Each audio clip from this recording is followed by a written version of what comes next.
నమో వెంకటేశాయ. ఏడుకొండలవాడ వెంకటరమణ గోవింద గోవింద.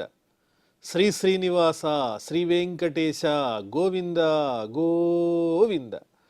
కలియుగ ప్రత్యక్ష దైవం శ్రీనివాస పరబ్రహ్మ అనుగ్రహ విశేషంతో శ్రీమద్భాగవతంలో నవమ స్కంధంలోని విశేషాలు యథాశక్తి తెలుసుకుంటున్నాం.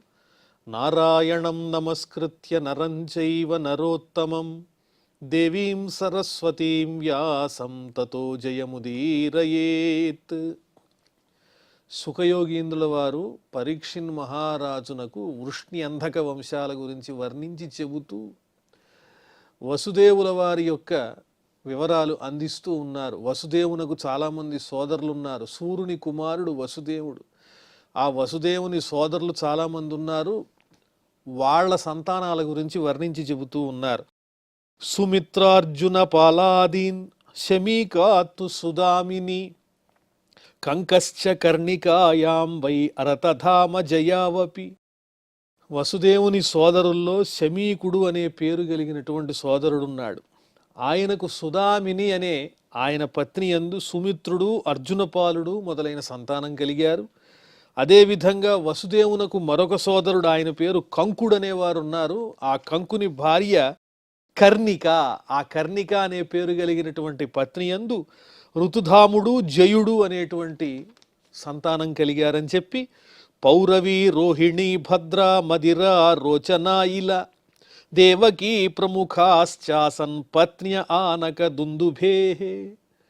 వసుదేవుని యొక్క సోదరుల వివరాలు చెప్పి ఇప్పుడు వసుదేవుల వారి యొక్క భార్యలెవరో వర్ణించి చెబుతున్నారు. పౌరవి, రోహిణి, భద్ర, మదిర, లోచన ఇలా దేవకి అనే పేరు కలిగినటువంటి భార్యలున్నారు. ఇంకా చాలామంది ఉన్నారు. ప్రధానమైనటువంటి వారి పేర్లు చెబుతూ ఉన్నారు. బలంగదం సారణంచ దుర్మదం విపులం ధ్రువం వసుదేవస్తు రోహిణ్యాం కృతాదీనుదపాదయత్. ఇప్పుడు వసుదేవుల వారు వారి భార్యల యందు సంతానాన్ని పొందారు. ఆ సంతానముల యొక్క వివరాలన్నీ వర్ణిస్తున్నారు. వసుదేవునకు రోహిణి అనే పేరు కలిగిన భార్య యందు జన్మించిన సంతానం బలుడు, గదుడు, సారణుడు, దుర్మదుడు, విపులుడు, ధ్రువుడు, కృతుడు అనే పేరు కలిగిన పుత్రులు రోహిణి అనేటువంటి పత్ని యందు కలిగారు వసుదేవునకని చెప్పి సుభద్రో భద్రవాహశ్చ దుర్మదో భద్ర ఏవచ పౌరవ్యాస్తనయాహ్యేతే భూతాద్యా ద్వాదశా అభవన్. ఆ తరువాత వసుదేవుల వారికి పౌరవి అనే పేరు కలిగినటువంటి పత్ని యందు భూతుడు, సుభద్రుడు, భద్రవాహుడు, దుర్మదుడు, భద్రుడు ఇత్యాదిగా కలిగిన 12 మంది సంతానం ఉన్నారని వర్ణించి చెబుతూ ఉన్నారు. అదేవిధంగా నందోపనంద కృతక శూరాద్య మదిరాత్మజాః కౌసల్యా కేశినంత్వేకం అసూత కులనందనం. వసుదేవుల వారికి మదిర అనే పేరు కలిగినటువంటి పత్ని యందు జన్మించిన సంతానాన్ని వర్ణిస్తూ ఉన్నారు. నందుడు, ఉపనందుడు, కృతకుడు, శూరుడు ఇత్యాదిగా చాలామంది సంతానం ఉన్నారు. అలాగే కౌసల్య అనే పేరు కలిగిన మరో పత్ని యందు వసుదేవుల వారికి కేసి అనే పేరు కలిగిన ఒకే ఒక పుత్రుడు కలిగాడు అని చెప్పారు. రోచనాయ మతోజాతాః హస్తహేమాంగదాదయః ఇలాయామురు వల్కాదీన్యదు ముఖ్యా నజీజనత్. రోచన అనేటువంటి పత్ని ఉన్నది వసుదేవుల వారికి. ఆమె యందు జన్మించినటువంటి సంతానం హస్తుడు, హేమాంగదుడు ఇత్యాదిగా చాలామంది సంతానం ఉన్నారు. అలాగే వసుదేవుల వారికి ఇలా అనే పేరు కలిగినటువంటి భార్య యందు జన్మించిన సంతానం ఉరువల్కుడు ఇత్యాదులు అని ప్రధానంగా ఒకరి పేరు చెప్పారు. విపృష్ఠో ధృతదేవాయాం ఏక ఆనక దుందుభేః శాంతి దేవాత్మజా రాజన్ శ్రమ ప్రతిశ్రుతాదయః. అలాగే వసుదేవుల వారికి ధృతదేవ అనే పేరు కలిగిన భార్య ఉన్నది. ఆమె యందు విపృష్ఠుడు అనేటువంటి పుత్రుడు జన్మించాడు అని చెప్పి అదేవిధంగా వసుదేవుల వారికి మరొక భార్య, ఆమె పేరు శాంతిదేవ అనేటువంటి పత్ని ఉన్నది. ఆమె యందు శ్రముడు, ప్రతిశ్రుతుడు ఇత్యాదిగా కలిగినటువంటి సంతానం కలిగారు అని వర్ణించి చెబుతూ రాజానఃకల్ప వర్షాద్యాః ఉపదేవా సుతాదశ వసుహంస సువంశాద్యాః శ్రీదేవాయాస్తు షట్సుతాః. వసుదేవుల వారికి ఉపదేవ అనే పేరు కలిగినటువంటి పత్ని యందు 10 మంది పుత్రులు కలిగారని చెప్పి అందులో ప్రముఖులైనటువంటి ఒకని పేరు వర్ణిస్తున్నారు. కల్పవరుషుడు ఇత్యాదిగా కలిగిన 10 మంది అన్నారు. అంటే మొట్టమొదటి వాని పేరు కల్పవరుషుడు. ఉపదేవ అనే పత్ని యందు వసుదేవుల వారికి జన్మించినటువంటి సంతానం. అలాగే మరొక భార్య, వసుదేవుల వారి భార్య శ్రీదేవ అనే పేరు కలిగినటువంటి భార్య యందు వసువు, హంస, సువంశుడు ఇత్యాదిగా కలిగిన 6 పుత్రులు జన్మించారు. అంటే 3 పుత్రుల యొక్క పేర్లు చెప్పారు. 6 ఉన్నారు కానీ 3 పేర్లు మాత్రమే చెప్పారు. దేవరక్షితయా లబ్ధాః నవచాత్ర గదాదయః వసుదేవ సుతానష్టౌ ఆదధే సహదేవయ. అలాగే వసుదేవుల వారికి మరొక భార్య, ఆమె పేరు దేవరక్షిత అనే పేరు కలిగిన పత్ని ఉన్నది. ఆమె యందు గదుడు మొదలుగా కలిగిన 9 మంది సంతానాన్ని పొందారు అని వర్ణించి చెప్పి, మరొక పత్ని వసుదేవుల వారి పత్ని సహదేవ అనే పేరు కలిగిన పత్ని, ఆమె యందు పురువిశ్రుతుడు ఇత్యాదిగా కలిగిన 8 మంది పుత్రులు జన్మించారని చెప్పారు. ఆ 8 మంది పుత్రులు ఎలాంటి వారు? సహదేవ అనే పత్ని యందు వసుదేవుల వారికి జన్మించిన సంతానం ఎలాంటి వారంటే, ధర్ముడనేటువంటి ప్రజాపతికి అష్టవసువులు ఏ విధంగా అయితే జన్మించారో ఆ విధంగా జన్మించారు అని ఉపమానం చెబుతున్నారు. వసుదేవుల వారు ధర్మునితో సమానమైన వారైతే వారి పుత్రులు 8 మంది కూడా అష్టవసువులతో సమానమైన తేజస్సు కలిగిన వారన్నట్లుగా వర్ణించారు. పురు విస్తృత ముఖ్యాంస్తు సాక్షాత్ ధర్మో వసూనివా అని చెప్పి, వసుదేవస్తు దేవక్యాం అష్టపుత్ర నజీజనత్. వసుదేవుల వారి భార్యలలో ప్రముఖ స్థానాన్ని అలంకరించినటువంటి భార్య దేవకి, ఆమె యందు 8 మంది పుత్రులు జన్మించారు. వసుదేవునకు దేవకి యందు 8 మంది సంతానం కలిగారు అని వారి పేర్లు చెబుతున్నారు. కీర్తిమంతం సుషేణంచ భద్రసేన ముదారధీహి రుజం సమ్మర్దనం భద్రం సంకర్షణ మహీశ్వరం. ఎవరు వారు అంటే, కీర్తిమంతుడు సుషేణుడు, భద్రసేనుడు రుజువు, సమ్మర్దనుడు భద్రుడు, అదేవిధంగా ఆదిశేషుని అంశతో జన్మించినటువంటి సంకర్షణుడు ఆయనే బలరాముడు. ఆ తరువాత 8వ సంతానం సాక్షాత్తు శ్రీ మహావిష్ణువే, ఆ శ్రీహరియే జన్మించాడు ఆ వసుదేవునకు దేవకి అనేటువంటి పత్ని యందు అని చెబుతున్నారు. అష్టమస్తు తయోరాసీత్ స్వయమేవ హరిఃకిలా. ఆ శ్రీ మహావిష్ణువే ఈ వసుదేవునకు ఆ దేవకికి ఆ దంపతులకు కుమారునిగా అష్టమ గర్భంలో జన్మించాడని చెప్పి, సుభద్రాచ మహాభాగా తవ రాజన్ పితామహి. వీళ్ళే ఈ సంతానమే 8 మంది మగ సంతానమే కాకుండా పురుష సంతానమే కాకుండా వీరికి ఒక కుమార్తె కూడా ఉన్నది. దేవకి వసుదేవులకు చిట్ట చివర ఆమె పేరు సుభద్ర అని చెబుతున్నారు. సుభద్ర అనే కుమార్తె కూడా కలిగింది. యదా యదేహ ధర్మస్య క్షయో వృద్ధిశ్చ పాప్మనః తదా తు భగవానీశః ఆత్మానం సృజతే హరిః. భగవద్గీతలో యదా యదా హి ధర్మస్య గ్లానిర్భవతి భారత అని చెప్పినటువంటి శ్లోకం ఉన్నది. అదే విధమైనటువంటి భావంతో ఇక్కడ చక్కని శ్లోకాన్ని అందించారు. యదా యదేహ ధర్మస్య క్షయః వృద్ధిశ్చ పాప్మనః.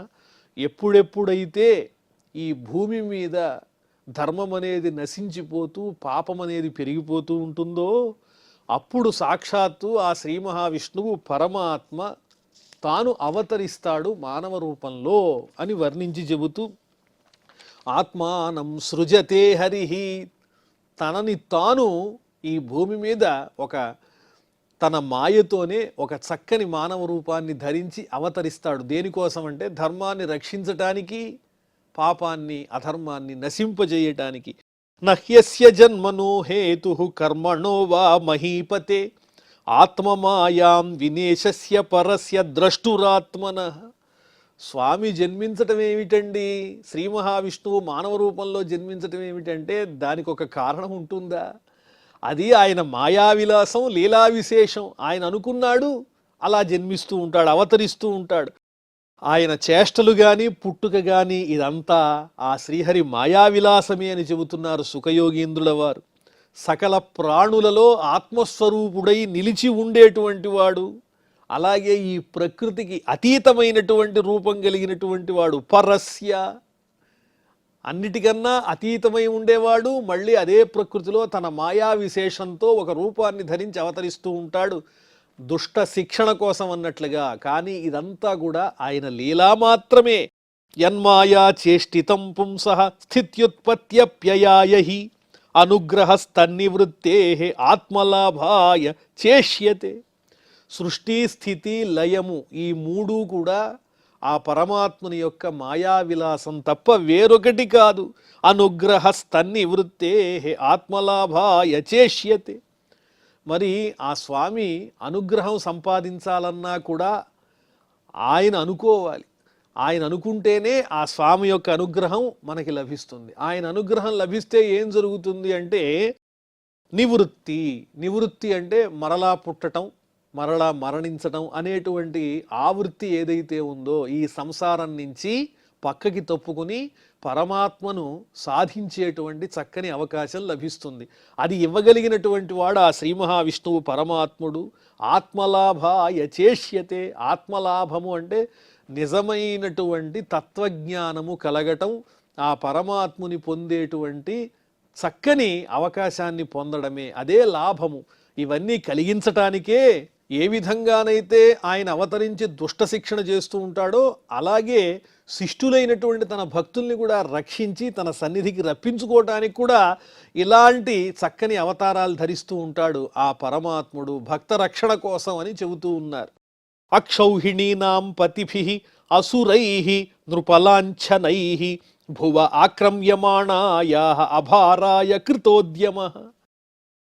రాక్షసులందరూ కూడా మానవ రూపాలు ధరించి క్షత్రియులుగా ఈ భూమి మీద ఎంతోమంది పుట్టేశారు అసంఖ్యాకంగా. మంచివాళ్ళు ఉన్నారు, చెడ్డవాళ్ళు ఎక్కువైపోయారు. ఈ క్షత్రియ సందోహంతో భూమి అంతా అతలాకుతలం అయిపోయింది, పాపభారం పెరిగిపోయింది. మరి వాళ్ళందరినీ మానవ రూపాల్లో ఉన్న క్షత్రియుల రూపంలో ఉన్న రాక్షసులను అందరినీ కూడా సంహరించి భూభారం తగ్గించటమే ఆ స్వామి అవతారంలో ఉన్న ప్రధాన లక్ష్యం అని చెబుతూ భువ ఆక్రమ్యమాణాయాః అభారాయ కృతోద్యమః. భూభారాన్ని తగ్గించటానికి, రాక్షస ప్రవృత్తి కలిగినటువంటి క్షత్రియుల్ని సంహరించటానికే ఆ స్వామి ఈ విధంగా మానవ రూపంలో అవతరిస్తూ ఉన్నాడు. కర్మాణ్యపరిమేయాణి మనసాపి సురేశ్వరైః సహ సంకర్షణశ్చక్రే భగవాన్ మధుసూదనః.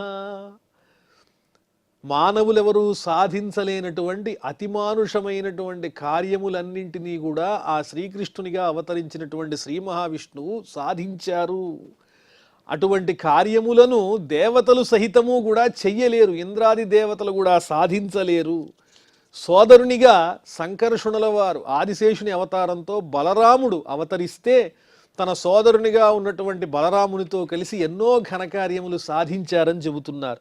కలౌ జనిష్యమాణానాం దుఃఖ శోక తమోనుదం అనుగ్రహాయ భక్తానాం సుపుణ్యం యతనోత్యశః.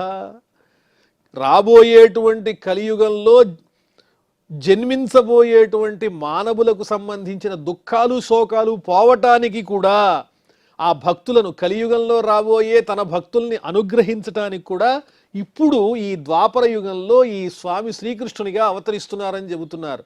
అంటే కలియుగంలో ఏ విధంగా ఈ పాపాలు పోగొట్టుకోగలుగుతాం? ఆయన ద్వాపర యుగంలో కదా జన్మించింది. అక్కడ ఆయన ఉద్భవిస్తే కలియుగంలో పాపాలు ఎలా పోతాయి అంటే ఆ స్వామి దివ్యమైనటువంటి చక్కని రూపాన్ని తలుచుకుంటూ ఆ స్వామి నామాన్ని కీర్తించినట్లయితే ఈ కలియుగంలో మన పాపాలన్నీ నశించిపోతాయి. అటువంటి పరమ పుణ్యప్రదమైన దివ్యమైన చక్కని స్వామి అవతారం మనం ఎల్లప్పుడూ మనసులో తలుచుకుంటూ ఉండాలి. అనుగ్రహాయ భక్తానాం సుపుణ్యం యతనోత్యశః. పవిత్రమైనటువంటి చక్కని తన కీర్తిని వ్యాప్తి చేశారు శ్రీకృష్ణునిగా అవతరించి. ఎందువల్లంటే రాబోయే కలియుగంలో మానవుల యొక్క కష్టాలు పోగొట్టడానికని చెబుతున్నారు. యస్మిన్ సత్కర్ణ పీయూషే యశస్తీర్థవరే సకృత్ శ్రోత్రాంజలి రూపస్పృశ్య ధునుతే కర్మవాసన. సత్పురుషులైనటువంటి వాళ్ళ యొక్క చెవులకు ఆ శ్రీహరి యొక్క దివ్యమైన కీర్తులు ఎలా ఉంటాయి అంటే ఒక చక్కని అమృతప్రాయంగా ఉంటాయి. ఒక చక్కని తీర్థం లాంటిది ఆ స్వామి యొక్క దివ్యమైనటువంటి నామము. ఆ చెవులు అనేటువంటి దోసిలిలో చక్కగా ఆ స్వామి యొక్క దివ్యమైనటువంటి నామం అనేటువంటి తీర్థాన్ని సేవించినట్లయితే సమస్తమైనటువంటి పాపాలు పోతాయని ఎంతో విలక్షణంగా వర్ణిస్తూ ఉన్నారు. భోజ వృష్ణ్యంధక మధుశూరసేన దశార్హకై శ్లాఘనీయే హితశ్వతు కురు సృంజయ పాండుభి. భోజులు, వృష్ణులు, అంధకులు, అలాగే మాధవులు, శూరసేనులు, దశార్హులు, ఇలా అనేక రకములైనటువంటి పేర్లు కలిగిన వంశాల వాళ్ళంతా, కురువులు, సృంజయులు, వీళ్ళంతా కూడా వీళ్ళందరూ కూడా ఆ స్వామి యొక్క దివ్య లీలలను నోరారా కీర్తించినటువంటి వారే. స్నిగ్ధస్మితేక్షితోదారై వాక్యైర్విక్రమలీలయ నృలోకం రమయామాస మూర్త్యా సర్వాంగరమ్యయ. ప్రేమతో కూడినటువంటి చక్కని చిరునవ్వుతో కూడిన అమృతప్రాయమైనటువంటి పలకరింపు, చల్లని చూపులు, మధురమైన వాక్యాలు, వాటితో పాటు శత్రువుల పట్ల గొప్ప పరాక్రమం ప్రదర్శించటం, ఇలా అన్ని విధాలా మనోహరమైనటువంటి పరిపూర్ణమైన దివ్యమైన తన యొక్క అవతార విశేషంతో మానవులందరినీ కూడా తన దివ్య రూపంతో ఆకర్షించి ఉద్ధరించినటువంటి వారు ఆ శ్రీకృష్ణ స్వామి. నృలోకం రమయామాస, అన్ని విధములా రమ్యమైనటువంటి తన చక్కని స్వరూపంతో మానవులందరినీ ఉద్ధరించినటువంటి వారు ఆ శ్రీకృష్ణ పరమాత్మ, ఆ శ్రీ మహావిష్ణువే శ్రీకృష్ణ స్వామిగా అవతరించారని చెబుతున్నారు. యస్యాననం మకర కుండల చారుకర్ణ భురాజత్ కపోల సుభగం సవిలాసహాసం నిత్యోత్సవం న తతృపు దృశిభిః పిబంత్యః నార్యో నరాశ్చ ముదితాః కుపితా నిమేశ్చ. చక్కని అందమైన చంద్రబింబంలాంటి ముఖము, అలాగే బంగారు ఖచ్చితమైనటువంటి చక్కని కుండలాలు ఆ కర్ణములకు, చెవులకు ప్రకాశిస్తూ ఉన్నాయి. ఆ చెవులకున్నటువంటి కుండలాల యొక్క కాంతితో ప్రకాశించేటువంటి ఈ కపోల భాగము విలాసంతో కూడినటువంటి చిరుమందహాసము. ఆయన ముఖం ఎలా ఉంది? నిత్యోత్సవం, ఎప్పుడు చూచినా కూడా ఆనందాన్ని కలిగిస్తూ ఉంటుంది. ఒక్కసారి ఆ శ్రీకృష్ణ స్వామి యొక్క రూపాన్ని తలుచుకుంటే చాలు ఆనందమే కలుగుతుంది. అలాంటి ఉల్లాసంగా ఉండేటువంటి దివ్యమైనటువంటి ముఖార విందాన్ని చూచి ఆ జనులందరూ కూడా, స్త్రీలు, పురుషులు, వీళ్ళంతా మోహితులైపోయి ఎన్నిసార్లు చూచినా నేత్రములతో తాగేస్తున్నారు ఆయన రూపాన్ని. దాహం వేసిన వాళ్ళు నీళ్లు త్రాగినట్టుగా ఆయన రూపాన్ని పానం చేసేస్తూ ఈ మానవులంతా కూడా చక్కగా సంతోషించారు. అయ్యయ్యో, ఈ స్వామిని చూస్తూ ఉంటే మధ్యలో మాకు కనురెప్పలు పడిపోతూ ఉన్నాయి, మేము దేవతల్లాగా అనిమిషులమైతే బాగుండు, కనురెప్పపాటు లేకుండా అలాగే దీర్ఘంగా స్వామిని ఈ లోచనాలతో చూస్తూ ఉంటే బాగుండు. ఎందువల్లంటే కనుమూసినప్పుడు కాసేపైనా మళ్ళీ ఆయన చూడలేకపోతున్నామే అన్నంతగా ఈ కనురెప్పపాటు మాకు లేకుండా ఉంటే బాగుండు అని స్త్రీ పురుషులు ఇరువురు కూడా సమూహాలుగా ఆ శ్రీకృష్ణ పరమాత్మను సేవించి తరించిపోయారని వర్ణిస్తున్నారు. జాతో గతః పితృగృహాత్ వ్రజమేధితార్థో హత్వా రిపూన్ సుతశతాని కృతోరుదారః ఉత్పాద్యతేషు పురుషః క్రతుభిః సమీజే ఆత్మానమాత్మనిగమం ప్రథయన్ జనేషు. మధురలో జన్మించి అక్కడి నుంచి గోకులానికి చేరి అనేక రకములైనటువంటి లీలలు ప్రదర్శించి రాక్షసులందరినీ సంహరించి శత్రువులను సంహరించి ఎంతోమంది పత్నులను, భార్యలను స్వీకరించి ఎంతోమంది సంతానాన్ని పొందినటువంటి వారై అన్నీ కూడా మానవాతీతమైనటువంటి దివ్య లీలలే.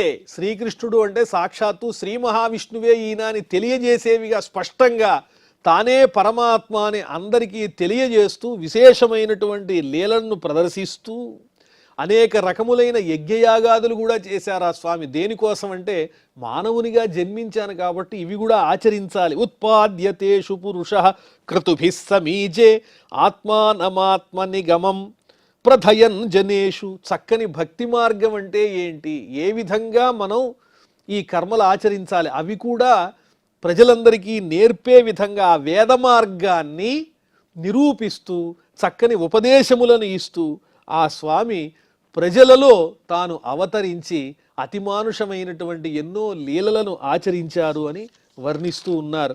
పృథ్యా సవై గురుభరం క్షపయన్ కురూణాం అంతఃసముత్థకలినా యుధి భూపచంవః దృష్ట్యా విధూయ విజయే జయముద్విఘోష్య ప్రోత్యోద్ధవాయ చ పరం సమగాత్ స్వధామ. భూభారాన్ని, అధికమైనటువంటి భూభారాన్ని పోగొట్టడమే కాకుండా దుష్టులైనటువంటి దుర్యోధనాదులందరినీ కూడా నాశనం చేసి, మనం యుద్ధంలో చూస్తే అర్జునుడు వాళ్ళందరినీ అస్త్రశస్త్రాలతో నశింపజేస్తున్నాడా అన్నట్టు ఉంటుంది, కానీ కానే కాదు. దృష్ట్యా విధూయ విజయే, ఒక్క చూపుతోనే శత్రువులందరినీ కూడా నియంత్రణలో ఉంచి ఆ విజయాన్ని అర్జునునకు కట్టబెట్టాడు స్వామి.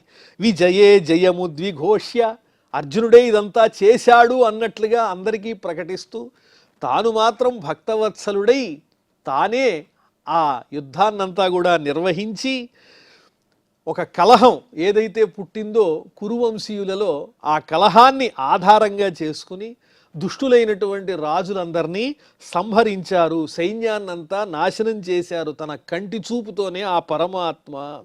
ప్రోచ్యోద్ధవాయ చ పరం సమగాత్ స్వధామ, ఉద్ధవుడు ఇత్యాదులైనటువంటి భక్తులందరికీ పరమాత్మ తత్వజ్ఞానాన్ని చక్కగా బోధించి, అర్జునుల వారికి గీతోపదేశం చేసి, లోక గురువుగా అందరికీ అనేక రకములైనటువంటి చక్కని భగవత్ తత్వ రహస్యములను అందించి, దుష్ట శిక్షణ శిష్టరక్షణ చేసి, కలియుగంలో ఉండేటువంటి జనులందరికీ వారి వారి పాపముల నుంచి ఉద్ధరింపబడడానికి తగినటువంటి చక్కని సామగ్రిని సమకూర్చి, తన లీలా విశేషాల రూపంలో, వృత్తాంతముల రూపంలో, కథల రూపంలో ఆ స్వామి యొక్క దివ్య లీలా విలాసాలన్నీ అమర్చిపెట్టి, ఆ తరువాత భూభారం తీరిన తర్వాత తన యొక్క స్థానానికి చేరుకున్నారు.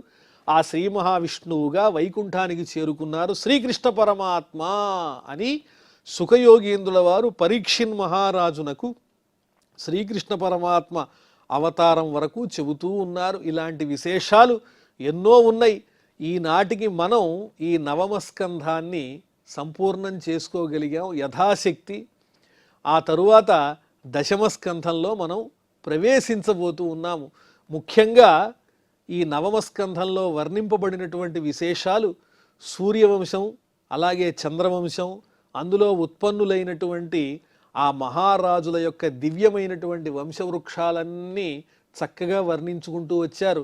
మధ్య మధ్యలో ఆయా వంశాల్లో ఆ మహారాజులు చేసినటువంటి గొప్పతనాలను కూడా అలా అలా స్పృశిస్తూ చంద్రవంశం ఎంత గొప్పది, సూర్యవంశం ఎంత గొప్పది అని చెబుతూ, ఆ తరువాత మిక్కిలి మధురమైనటువంటి ఆ శ్రీకృష్ణ స్వామి యొక్క దివ్య వృత్తాంతాన్ని వర్ణించే దిశగా సుఖయోగీంద్రుల వారు ఆ పరీక్షిన్ మహారాజుని చక్కగా నడిపిస్తూ ఉన్నారు.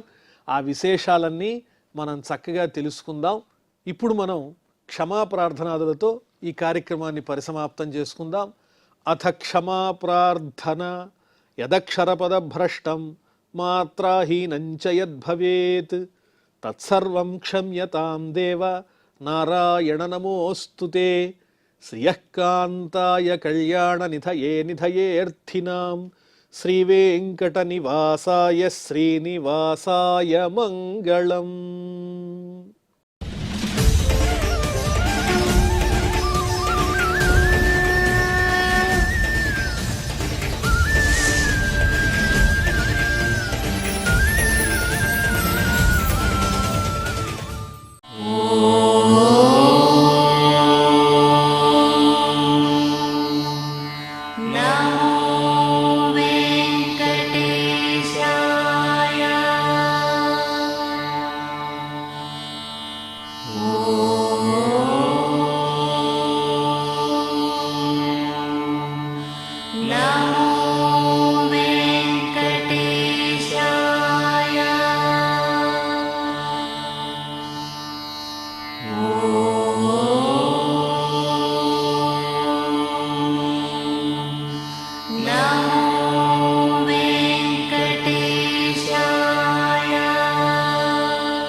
No.